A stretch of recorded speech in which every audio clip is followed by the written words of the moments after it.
The clatter of cutlery fell silent. Every eye in the Michelin-starred Celestine was locked on the confrontation. On one side, Julian Croft, the billionaire, whose face graced magazine covers his voice, a low, venomous hiss. On the other, Maya, a 22-year-old waitress, her hands steady her gaze unwavering. She had just done the unthinkable. She had told him no. What happened next wasn't just a victory for the underdog. It was a life-altering event that would see her promoted on the spot and handed a tip that would change her destiny forever.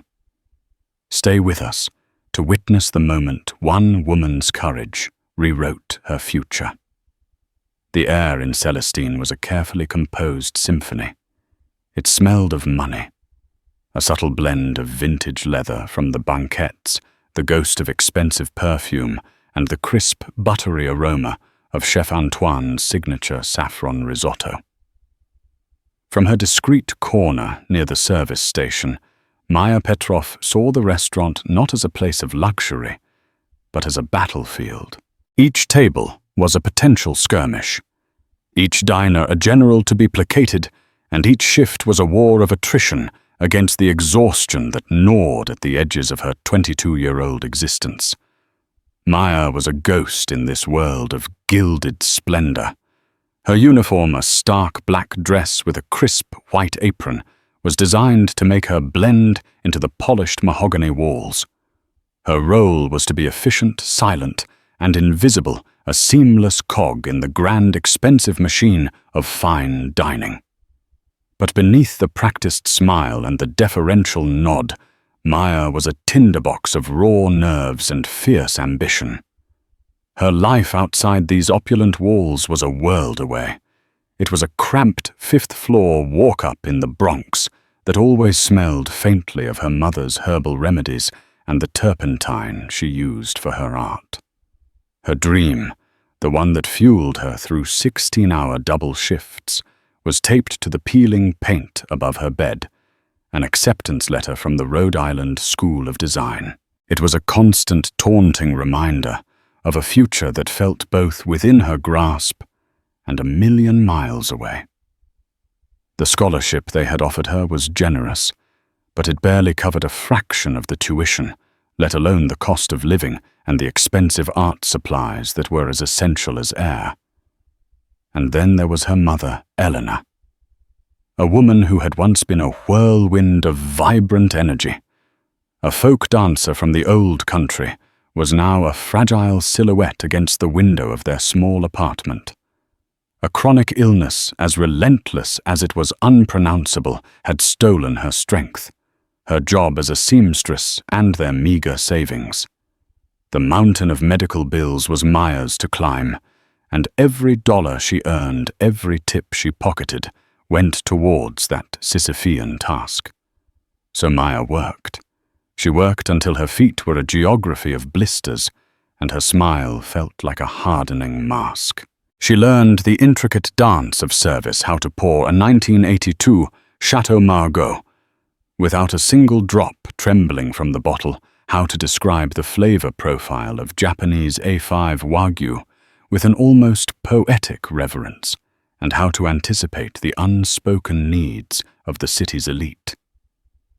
She learned to read the subtle cues, the slight tightening of a jaw, the almost imperceptible flick of a wrist that signaled a diner's mood. She was good at it. She was a damn good waitress. Her colleagues, a motley crew of aspiring actors, struggling musicians and career servers, respected her.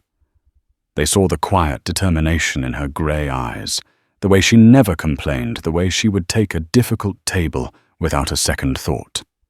"You've got ice in your veins, Maya." Marco, the bartender with a philosophy degree, had once told her admiration in his voice. It wasn't ice. It was control. It was the rigid discipline of a young woman who knew that a single misstep, a single crack in her professional armor, could cost her a crucial tip, which in turn could mean the difference between her mother's medication being refilled or not. Tonight was a particularly tense Tuesday. The air was thick with the promise of a storm, and the restaurant was humming with a high-stakes energy. At table 7, a tech mogul was trying to close a deal, his voice a low, urgent murmur. At table 3, a famous actress was on a very public date, her laughter a little too loud, a little too bright. The background chatter was a tapestry of power and influence, with names like Musk and Arnault dropped into conversation as casually as one might mention the weather. Maya was in the zone. She moved with a fluid grace, her tray held high, a phantom weaving through the currents of conversation. She refilled water glasses, cleared plates, and answered questions about the menu with unflagging patience. She was a master of the art of self-effacement, of making her patrons feel as though their every whim was magically catered to by an unseen force. As she delivered a plate of seared scallops to a couple celebrating their anniversary, her station manager, a perpetually stressed man named David, caught her eye. He made a subtle, almost imperceptible gesture towards the entrance, a gesture that meant VIP incoming. Brace yourself. Maya's stomach tightened. A VIP at Celestine didn't just mean a big spender. It meant a high-pressure, high-maintenance performance. It meant a diner who expected not just perfection, but a level of service that bordered on telepathy. She straightened her apron, took a deep, steadying breath, and smoothed the non-existent wrinkles from her dress. She was ready, or so she thought. Nothing in her years of service, no amount of dealing with demanding divas or arrogant financiers, could have prepared her for the man who was about to walk through the door. She couldn't have known that this single encounter wouldn't just test her patience, but would detonate her carefully constructed life, leaving her to either rise from the ashes or be consumed by the fire. The battlefield was set, and the general was about to arrive. The heavy oak doors of Celestine swung open, and for a moment it seemed as though the ambient hum of the restaurant dipped in volume. Julian Croft didn't just enter a room, he conquered it.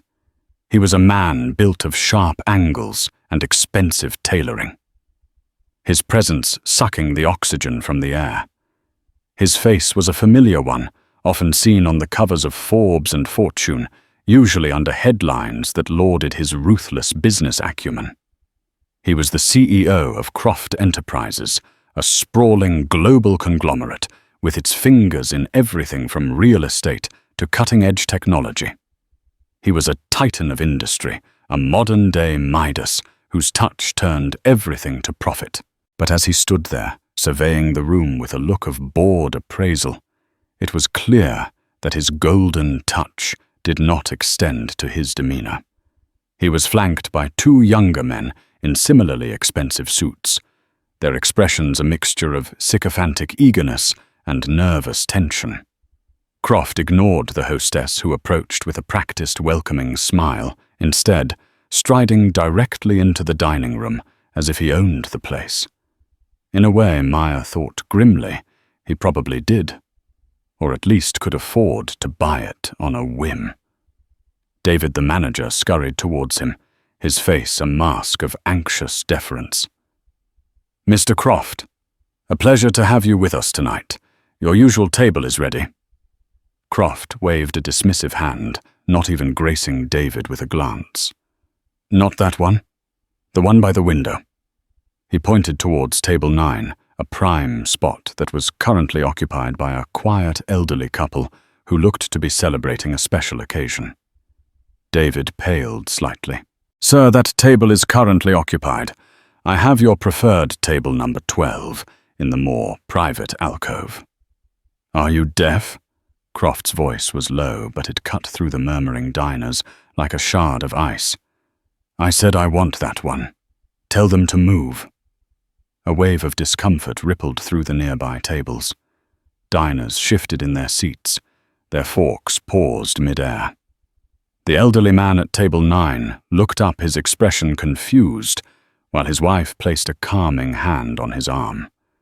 This was not just a request, it was a power play, a public demonstration of his own importance. David, caught in an impossible position, began to stammer an apology. But before he could finish, Croft's cold grey eyes swept the room and landed with laser-like focus on Maya. "You!" he barked, his finger pointing directly at her. "Waitress! Get them out of my seat!" Maya froze.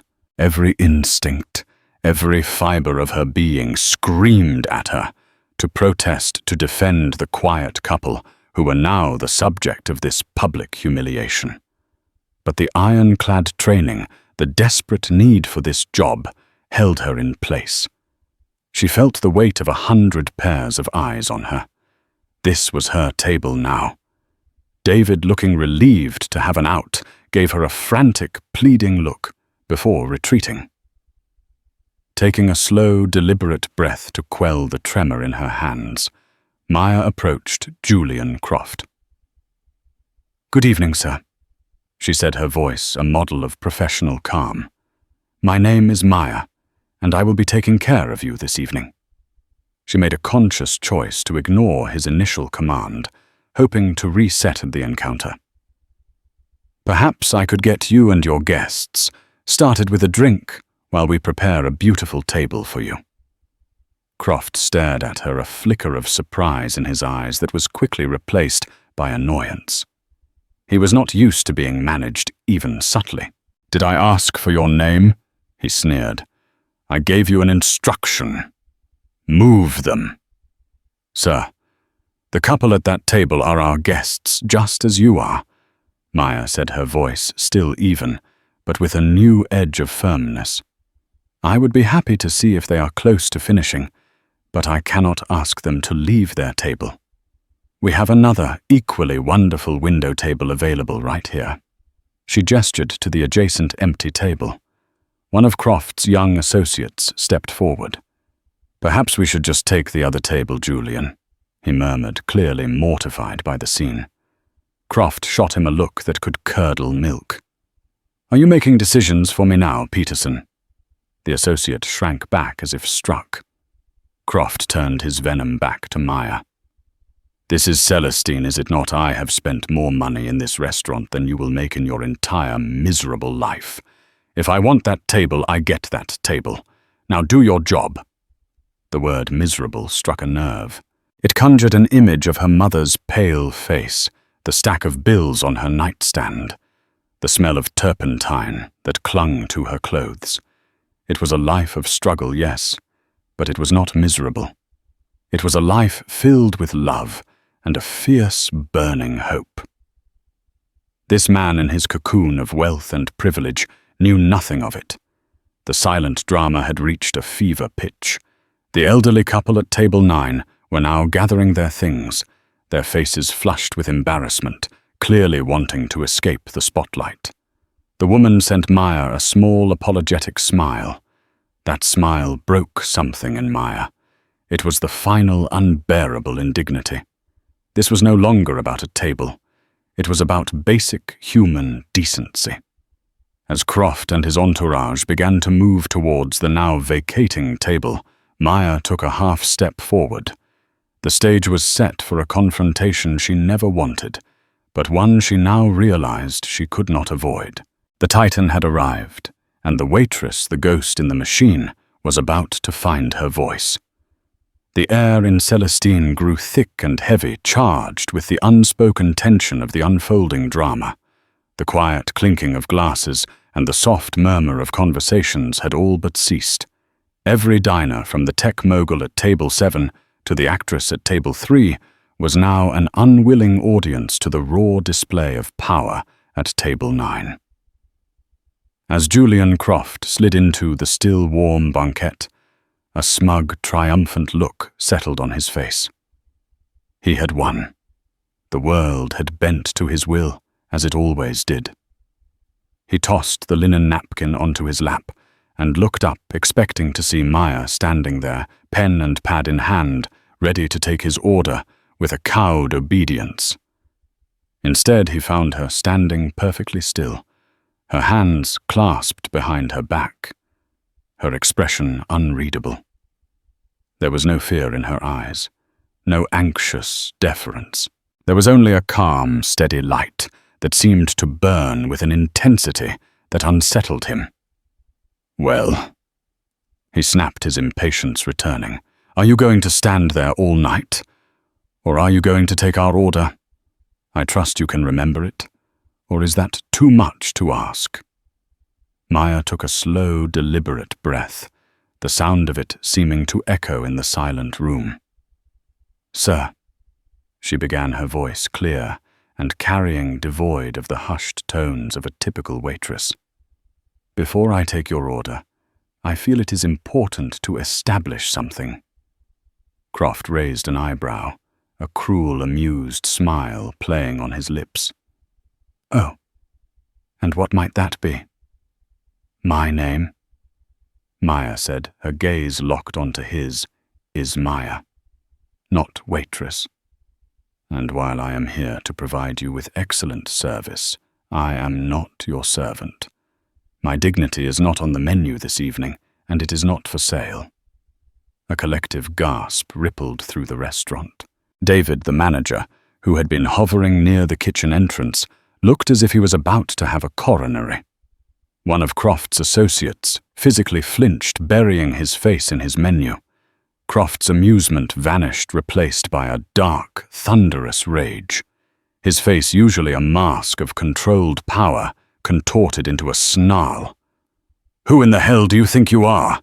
he hissed, his voice a low, dangerous growl. "You are a replaceable cog in a service machine. You exist to bring me my food and stay out of my way. You have no dignity in my world. You have a function." "Everyone has dignity, Mr. Croft," Maya countered, her voice unwavering.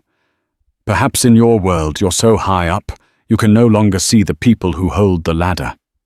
But we are here, and we deserve respect." She gestured subtly to the now empty table where the elderly couple had sat.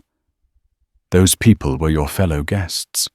They deserved the respect of finishing their meal in peace. Instead, they were publicly humiliated for your convenience." "I pay for convenience," Croft roared, slamming his fist on the table. The water glasses jumped, and a woman at a nearby table let out a small, startled cry. "I am the one who pays your salary. I own people like you."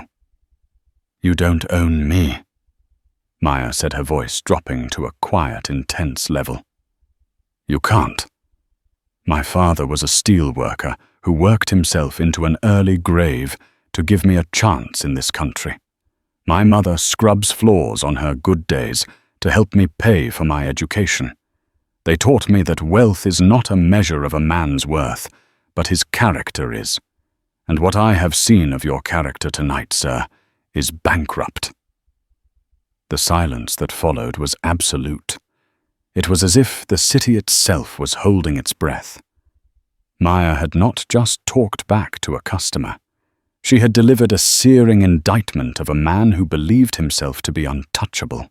She had held up a mirror to his ugliness, and she had done it in a room full of his peers. Croft's face was now a terrifying shade of purple. He was speechless, sputtering his mind, unable to compute the sheer audacity of this young woman. He was Julian Croft. People fawned over him, they feared him, they begged for his attention. They did not lecture him on character. Finally, he found his voice, and it was filled with venom. "You're finished," he spat, pointing a trembling finger at her. "You are not just fired. I will personally see to it that you never work in this city again. I will blacklist you from every restaurant, every hotel, every corner coffee shop. You will be serving soup in a homeless shelter by the end of the week. I will ruin you." He turned his glare on the terrified manager. "David, get this thing out of my sight. Now." David, white as a sheet, started to move forward, his professional life flashing before his eyes. He opened his mouth to stammer an apology to Croft, to tell Maya she had to leave. He knew he was about to sacrifice this brave young woman to save his own skin, and a wave of self-loathing washed over him. But before he could utter a single word, a new voice, calm and measured, cut through the tension. "I don't think that will be necessary." The voice came from a corner booth that had until now gone largely unnoticed. It was a table for one, occupied by a woman in her late 50s. She had silver hair, cut in a chic, no-nonsense bob, and she wore a simple but exquisitely tailored grey dress. She hadn't said a word all evening, quietly observing the room over the rim of her reading glasses as she worked on a tablet. Now those glasses were off, and her sharp, intelligent eyes were fixed on the scene. She placed her napkin on the table, stood up, and began to walk towards them. And as she moved, a new and entirely different kind of power dynamic began to shift in the room. Julian Croft's power was loud, brutal, and demanding. This woman's power was quiet, assured, and absolute. As the woman approached, a wave of confusion rippled through the onlookers. She was not a celebrity, not a face known from the society pages. Yet she moved with an unshakable confidence, an aura of authority that was palpable. Her grey dress was understated, her jewelry minimal, a simple pearl necklace and a classic watch.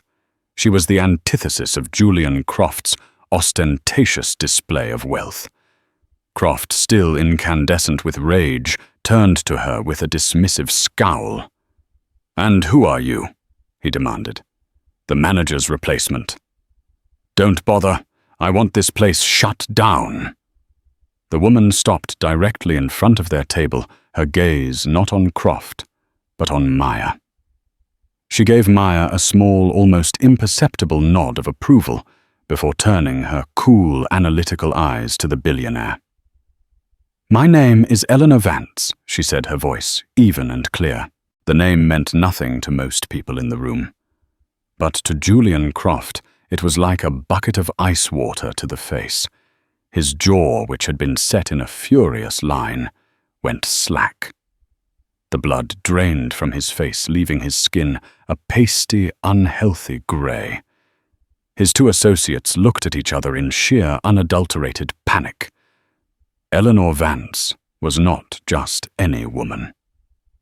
In the rarefied world of corporate governance, her name was legendary. She was the lead independent director on the board of Croft Enterprises. She was, in essence, Julian Croft's boss. She was the one who led the board meetings, the one who represented the interests of the shareholders against the sometimes mercurial whims of its celebrity CEO. She was the quiet, steely force that kept his ego in check behind the closed doors of the boardroom. She was the arbiter of his professional fate, the one person in the world who could orchestrate his removal. And Julian Croft, in his arrogant tirade, had forgotten one crucial detail about his evening he was supposed to be meeting her here. He had been so consumed with his own importance that he hadn't even recognized the woman he was meant to be impressing. "Eleanor," he stammered, scrambling to his feet. The shift in his demeanor was instantaneous and sickening. The raging bull was gone, replaced by a fawning, panicked subordinate. I didn't see you. I was expecting you later. We were just what, Julian?" Eleanor's voice was dangerously calm. She didn't raise it, but its quiet intensity commanded the attention of everyone in the room. "Were you just demonstrating the core values of our company? The ones we just spent $50 million on a campaign to promote, the ones that speak of integrity, respect, and community partnership." She took a step closer, her gaze sweeping over the scene. "Because what I just witnessed was a man using his power to bully serving staff, to humiliate fellow patrons, and to threaten the livelihood of a young woman who showed more grace and integrity in the last 5 minutes than you have shown all evening." She turned her attention back to Maya, who stood frozen, caught in the crossfire of a power struggle she couldn't possibly comprehend. "Maya, is it?" Eleanor asked, her tone softening considerably. Maya could only nod, her throat suddenly dry. "I apologize for Mr. Croft's behavior," Eleanor said, her voice ringing with sincerity. "It was inexcusable. No member of our organization, least of all its CEO, should ever conduct themselves in such a manner. It is not only personally offensive, it is a direct liability to our shareholders and our brand." Each word was a hammer blow to Julian Croft's ego and his career. He stood utterly emasculated as this woman publicly dismantled him. The two young associates looked as if they wanted the floor to swallow them whole. Eleanor then looked at David, the manager, who was still rooted to the spot in a state of shock. "David," she said, reading his name from his tag, "I trust you will not be taking any disciplinary action against this exemplary employee." "No, of course not, Miss Vance." David stammered, his relief palpable. "Maya is one of our best—" Eleanor nodded, a satisfied look on her face. "I'm not surprised." She then turned back to Maya, and the entire restaurant leaned in, waiting for the final act of this incredible drama. They assumed she would simply reprimand Croft further and leave, but Eleanor Vance was not a woman who dealt in half measures. "What I saw here tonight, Maya," she said, her voice resonating with authority, "was not insubordination. It was leadership. It was courage under fire and an unwavering commitment to principle, even at great personal risk. Those are qualities that are in very short supply." She paused, letting her words sink in. Then she delivered the twist that no one saw coming. "Those are the qualities I look for at Croft Enterprises." A stunned silence fell over Celestine, thicker and more profound than before. The idea was so audacious, so completely outside the realm of possibility, that the collective minds of the diners struggled to process it. A waitress being offered a corporate job on the spot in the middle of a packed restaurant by one of the most powerful women in the city. It was the stuff of Hollywood fantasy. Maya stared at Eleanor Vance, her mind reeling. She was sure she had misheard. The roar of blood in her ears, the adrenaline from her confrontation with Croft, it must have been playing tricks on her. I'm sorry," she managed to whisper, her voice barely audible. "I don't understand." Eleanor's expression softened into a genuine smile. "It's quite simple, Maya. You just passed the most difficult job interview I've ever conducted, and you didn't even know you were taking it." She turned her gaze back to the now ashen-faced Julian Croft. "Julian, our biggest challenge right now isn't market competition or supply chain logistics. It's our culture.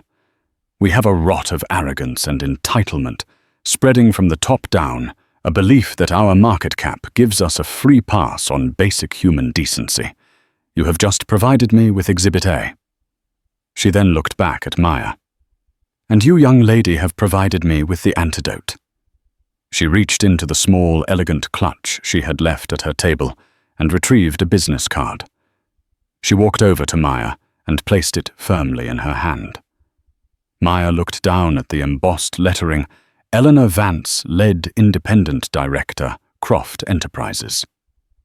"I am overseeing the launch of a new corporate training initiative," Eleanor explained, her voice now addressed as much to the room as to Maya. "It's a program designed to reinstill our company's core values at every level of management. It requires instructors who aren't just intelligent, but who have an innate understanding of empathy, communication, and grace under pressure. It requires people who have the courage to speak truth to power. She looked directly into Maya's eyes. I believe you are one of those people. I cannot teach the kind of courage you just displayed, but I can give it a platform. I can give it a voice that will be heard from the mailroom to the boardroom. She paused, letting the weight of her offer fill the space between them. I am offering you a position, Maya, as a junior associate in our corporate ethics and training department. It comes with a starting salary of $95,000 a year, full benefits, and a tuition reimbursement program for any field of study that you wish to pursue. The room erupted in a wave of incredulous murmurs. $95,000. To Maya, who was used to counting her earnings in crumpled $10 and $20 bills, the number was astronomical. It was more than a salary. It was a lifeline. It was her mother's medical bills paid. It was the tuition for RISD, no longer a distant dream, but a tangible reality. It was a new life handed to her on a silver platter in the very place she felt most invisible. Tears welled in Maya's eyes, but these were not tears of fear or frustration. They were tears of overwhelming, shocking relief. She looked from Eleanor's kind, expectant face to the business card in her trembling hand, then back again. But I'm a waitress, she said the words, feeling foolish as soon as they left her lips. I don't have a degree. I don't know anything about corporate ethics. You know more than you think, Eleanor countered gently. You know how to treat people with respect. You know how to de-escalate a volatile situation with poise, and you know when to stand your ground for what is right. I can teach you the corporate jargon, Maya. You can teach our managers how to be human again. Julian Croft, who had been standing silently stewing in his own humiliation, finally spoke. Eleanor, this is absurd, he said, his voice a hoarse whisper. You can't be serious. You're going to hire a server to teach my own executives. Eleanor didn't even turn to look at him. It's no longer a request, Julian. It's a decision, and as the board's representative, it is one I am fully empowered to make. Consider it the first step in our company's much-needed course correction. She finally turned her head and gave him a look of pure steel. And your participation in her training sessions will be mandatory. With that final devastating blow, Eleanor Vance turned her full attention back to Maya, her warm smile returning. So what do you say, Maya? The position is yours if you want it. Maya looked at the business card, at the powerful, kind woman in front of her, and at the wreckage of Julian Croft's ego. She thought of her mother, of her art, of the endless nights her feet had ached. In that one surreal moment, the entire trajectory of her life had shifted on its axis. She took a deep breath, stood up a little taller, and with a newfound confidence that surprised even herself, she met Eleanor's gaze. Yes, she said, her voice clear and strong. Yes, I accept. The moment Maya said yes, the spell of silence that had held Celestine captive was shattered. A single person began to clap a man at a nearby table who had watched the entire exchange with rapt attention. His applause was quickly joined by another, then another, until the entire restaurant, with the exception of Croft and his stunned associates, erupted in a wave of spontaneous, heartfelt applause. It wasn't just for Maya. It was for the catharsis of the moment. It was for every time they had ever bitten their tongue in the face of arrogance, for every time they had witnessed an injustice and felt powerless to stop it. Maya had been their champion, and her victory felt like a victory for them all. The actress at table 3 was on her feet, whistling. The tech mogul who had been trying to close his deal raised his champagne flute in a toast. Maya stood in the center of it all, a blush rising on her cheeks, completely overwhelmed. She felt like a character in a movie, not a waitress in the Bronx. The sound of the applause was a warm, validating wave, washing away years of feeling invisible and undervalued. David, the manager, rushed forward, his face alight with a mixture of awe and professional opportunism. Maya. That was incredible, absolutely incredible. Ms. Vance, on behalf of Celestine, anything you or your new associate need tonight is on the house. Of course. Eleanor Vance simply nodded, her focus still on the bigger picture. She turned to Julian Croft, her expression hardening once more. "Julian," she said, her voice low and private now, cutting through the celebratory noise. "You and I will be having a conversation tomorrow morning, 8 o'clock sharp, my office. And I suggest you spend the time between now and then reflecting on the damage you've done tonight, not just to your own reputation, but to the company we are both sworn to protect." Croft, looking utterly defeated, could only manage a curt, humiliated nod. His power, which had seemed so absolute just minutes before, had evaporated completely. He was no longer the titan of industry. He was a schoolboy being summoned to the principal's office. He cast one last venomous look at Maya, a look that was a cocktail of fury, disbelief, and a grudging, newfound respect. Without another word, he turned on his heel and strode towards the exit, his two associates scrambling in his wake like pilot fish following a wounded shark. The mighty Julian Croft did not storm out. He fled. As the doors swung shut behind him, a collective sigh of relief seemed to pass through the room. The show was over. The tension dissipated, and the normal buzz of the restaurant slowly began to return, though now it was peppered with excited chatter about what everyone had just witnessed. Eleanor turned to Maya. "My driver is downstairs. I'll send him up with a car to take you home whenever you're ready to leave. We'll handle the paperwork and the official offer tomorrow. My assistant will call you in the morning to arrange everything." She gave Maya's arm a reassuring squeeze. "Get some rest. Your life is about to change." With a final warm smile and a nod to the manager, Eleanor Vance retrieved her clutch and departed as quietly and efficiently as she had arrived, leaving Maya standing in the middle of the dining room, holding a business card that felt like it weighed 100 pounds. Her colleagues surrounded her in a flurry of excitement. Marco, the bartender, let out a whoop and lifted her into a bear hug. "Maya, you magnificent beast, I've wanted to say that to a guy like him my whole life. 95 grand and tuition."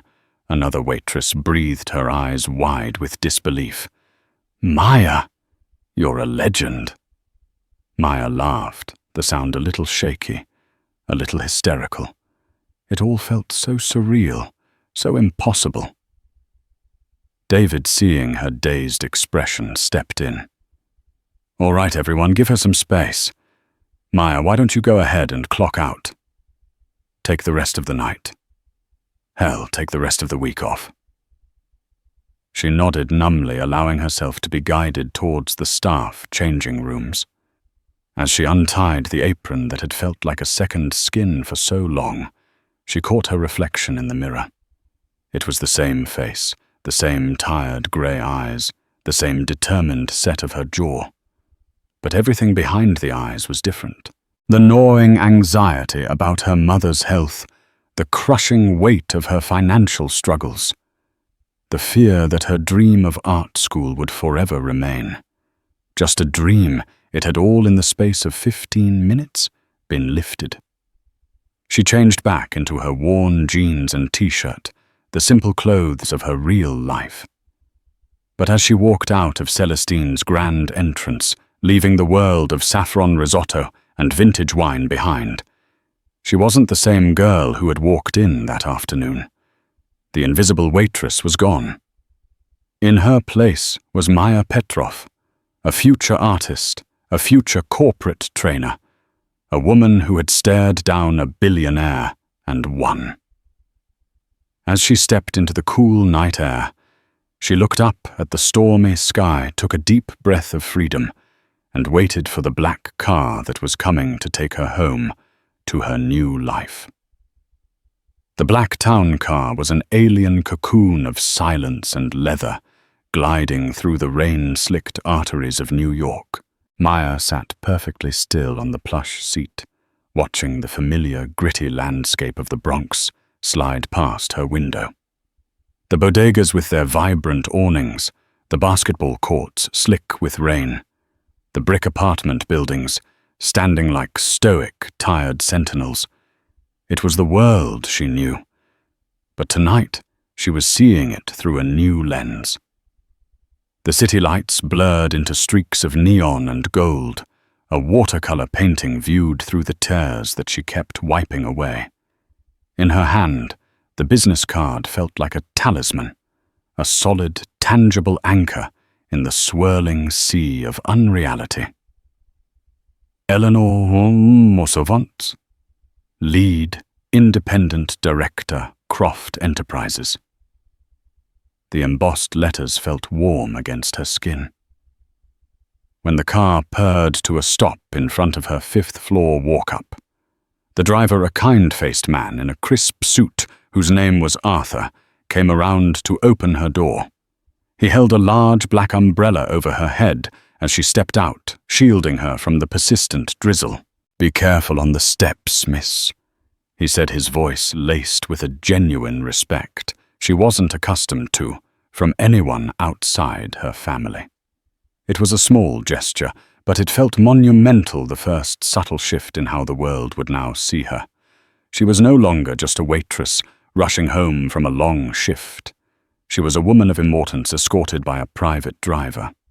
She thanked Arthur, her voice sounding small in the vast quiet of the late night, and began the long climb up the 5 flights of stairs.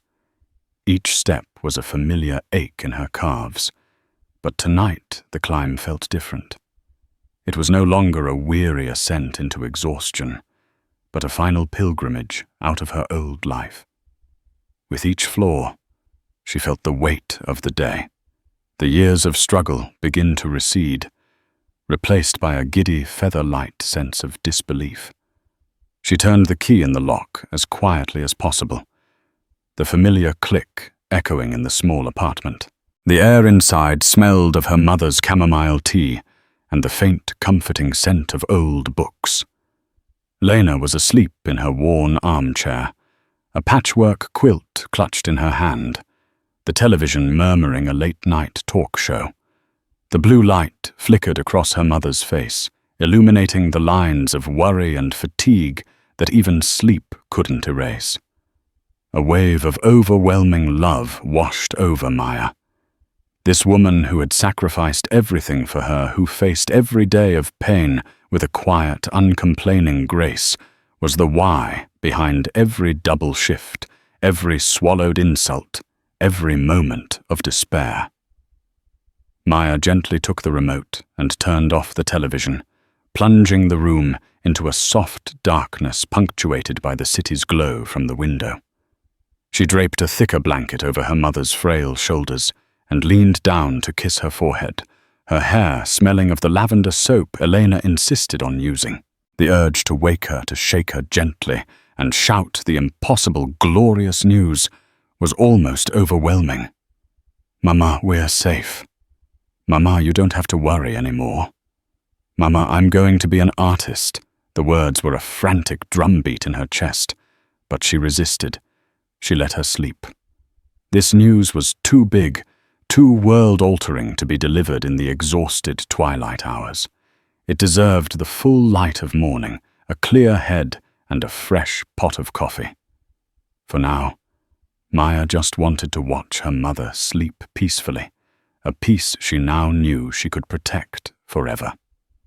In her own small room, the scent of turpentine and oil paints, a familiar comfort, she finally kicked off her worn sneakers.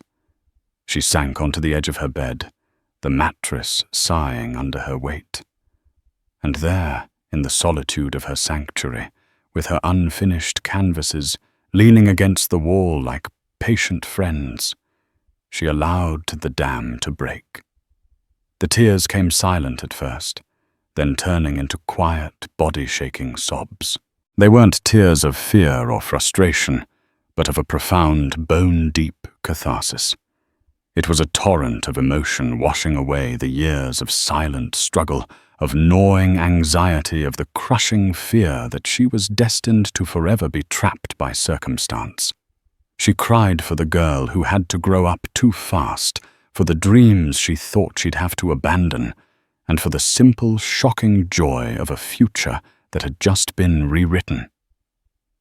She was just beginning to drift into an exhausted, dreamless sleep when her phone, which she had tossed onto her nightstand, buzzed with a low hum. An unknown number.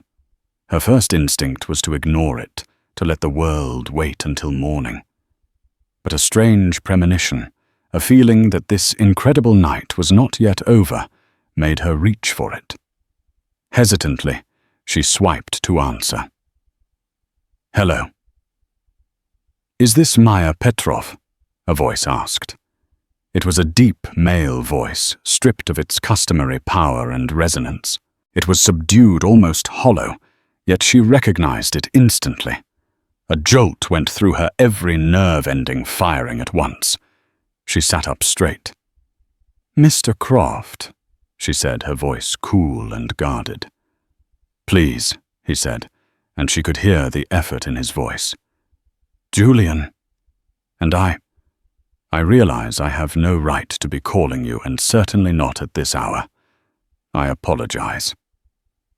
He sounded like a different man. The raging, arrogant bull from the restaurant was gone. In his place was someone weary, someone who had been profoundly shaken. "Eleanor Vance," he said, a humorless chuckle in his throat, "is a formidable woman. She has a way of clarifying things, holding up a mirror you didn't know you were avoiding." There was a long pause, filled only by the faint sound of ice clinking in a glass. He was drinking. Alone. "I'm not calling to make excuses," he said, finally, his voice gaining a sliver of resolve, but it was a resolve tempered with something new, something fragile. "There are none. My behavior tonight was reprehensible. It was ugly. What you said about my character being bankrupt, you weren't just being defiant. You were being accurate. The world I live in. It's a bubble. A gilded cowl where everyone says yes, and every whim is a command. The pressure, the sycophants, the sheer isolation of it. I let it turn me into a caricature, a monster. Tonight you didn't just stand up to me. You popped that bubble, and I was disgusted by the man I saw reflected in your eyes." Maya listened, her heart pounding, her mind racing. This vulnerable, introspective confession was more shocking than his earlier rage. She remained silent, unsure how to navigate this bizarre, intimate moment. "I know an apology from me means very little," he went on. "Words are cheap. I deal in numbers, in actions. And I know Eleanor has already offered you a new path, a well-deserved one. But I need to do something more. Not just for you. For me. To prove to myself, and more importantly to Eleanor, that I am capable of learning. That the CEO of Croft Enterprises can be better than the man you met tonight." Just then her phone buzzed in her hand. A different kind of notification. A banking alert. She almost dismissed it, but a flicker on the screen caught her eye. She pulled the phone away from her ear, her breath catching in her throat as she read the words that lit up the darkness of her room. "Incoming wire transfer. Pending amount, $1,000. From J. Croft. Private investment account." Time seemed to stop. Maya's world narrowed to the glowing numbers on the screen. $1 million. 1 followed by 6 zeros. The number was so abstract, so impossibly vast, that it seemed like a typo, a glitch in the system. It was more money than her family had seen in generations. It was a fairy tale sum. What is this?" she whispered into the phone, her voice a trembling thread. This is a mistake." "It's not a mistake," Julian Croft said quietly, and for the first time she heard a note of genuine warmth in his voice. "Consider it a tip for the most valuable service I have ever received, or consider it an investment. Call it whatever you want. Eleanor mentioned your dream of going to art school, your mother's situation. What I lost in the stock market before breakfast this morning could have funded your dream 1,000 times over. My sense of scale, my perspective on what truly matters. It has become dangerously warped." He took a deep breath, and she could picture him staring out a penthouse window at the same city she saw, but from a vastly different vantage point. "Don't see it as a handout, Maya. Don't see it as charity. See it as a finder's fee. You found a piece of my humanity that I honestly thought I had lost for good. Use it. Use it to build whatever future you want. A future where you never have to take orders from men like me ever again. Go to RISD. Buy your mother the best care in the world. Travel. Create your art. Change the world with it. Prove that beauty and integrity are more powerful and enduring than balance sheets and stock prices." He was about to hang up, but then added one last thing, his voice thick with an emotion she never would have thought him capable of. "And Maya, on behalf of my company, and from the bottom of my heart, thank you." The line went dead. Maya sat frozen on the edge of her bed in the pre-dawn darkness, the phone still pressed to her ear. She slowly lowered it, her gaze fixed on the pending transfer notification. The promotion had been life-changing. This was destiny-altering. This wasn't just a new chapter. It was an entirely new library. It was the freedom to create without fear, to live without the gnawing anxiety of debt, to care for her mother without compromise. It was freedom pure and absolute, handed to her in the wake of a storm she had caused by simply refusing to bend. The first faint rays of dawn began to creep through her window, a sliver of grey turning to soft pink, illuminating the dust motes dancing in the air. The light touched her canvases, her brushes, her jars of paint. For the first time, in as long as she could remember, Maya Petrov didn't see the peeling paint on her walls or the cracks in the ceiling. She saw a blank canvas, vast and limitless, and she couldn't wait to begin. Maya's story is a powerful reminder that integrity and courage can triumph in the face of arrogance and power.